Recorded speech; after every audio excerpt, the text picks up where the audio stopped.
amazingly freaking awesome show! Sorry, I couldn't help myself. Hey everybody, this is Rabbit's Blog and welcome to my TV show episode review series. Today's TV episodes that I will be reviewing are episodes 1 and 2 from the popular spin-off of Avatar The Last Airbender, The Legend of Korra.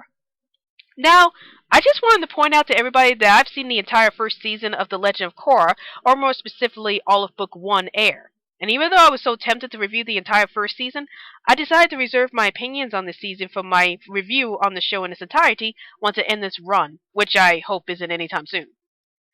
Sorry I'm a little late in the game reviewing this series, but again, I don't have my satellite at the moment, but I was able to check out this series on DVD, so thank goodness I had the DVD for the series so I can review some episodes from this series. Now, before I talk about what I liked and hated about these episodes, I would like to give out a brief summary on each episode. Episode 1, Welcome to Republic City. In this episode, we are introduced to Korra, a young teenage girl who is from the Southern Water Tribe and who happens to be the next Avatar in her generation. One day, however, Korra finds out that her mentor, Tenzin, who happens to be the son of Aang and Katara, is going back to Republic City to take care of some business, which means that Korra won't be able to train with him. So Korra decides to go to Republic City herself, despite her mentor telling her to not follow him. It was there that Korra discovers that there is an evil plot brewing with a small group called the Equalists, who is being led by the mysterious Amon, and their goal is to rid the Benders of all of their powers. Episode 2, A Leaf in the Wind. In this episode, Korra tries to practice her airbending, since that's the only element that she hasn't been able to master. But when Korra hadn't made any progress with her airbending abilities, she decided to attend a pro bending tournament against the wishes of her master Tenzin. Twice in a row she disobeyed her master.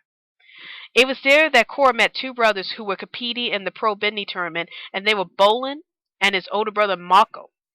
Korra then immediately becomes fast friends with them, and then she eventually ends up on the team. Alright, so now that I finally managed to check the show out, I have to say that these episodes were explosive. When I first heard about Avatar The Last Airbender getting their own spin-off series, I was just so excited to see the series, and now that time has finally come.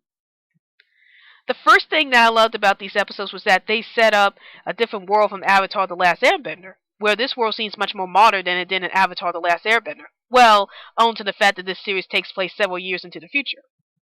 I also love the 1920s vibe from the show, as the soundtrack also contains some jazz music that really made the series stand out. Now, I will admit that when I first saw these episodes, I was a little taken aback about how the spin-off series took place so far into the future, to the point where the original characters from Avatar The Last Airbender are now older adults. But after a while, I started to get used to this new world, and I really love the idea about having a new Avatar and a new generation. I also really enjoy the various nods to Batman in this series, as Korra seems to be like Batman, a young vigilante who tries to deal with the corruption in Republic City, except without the dark personality. But what I loved the most about these episodes were the characters themselves.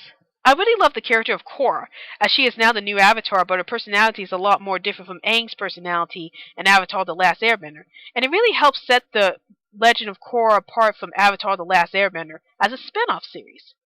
I love the fact that even though both Korra and Aang have friendly personalities and are the avatars, Korra is shown to be more boisterous, probably the best word I could describe her, as she is loud and loves to play rough with people.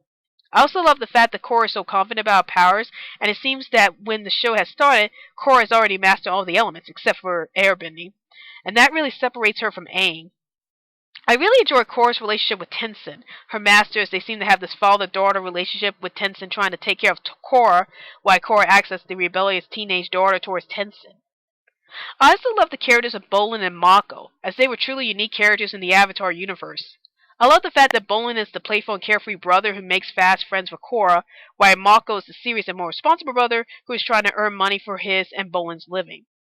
If I had to choose which one of the brothers I like the best, it would definitely be Bolin, since he's so friendly and carefree about life that I just can't help but to fall in love with his character.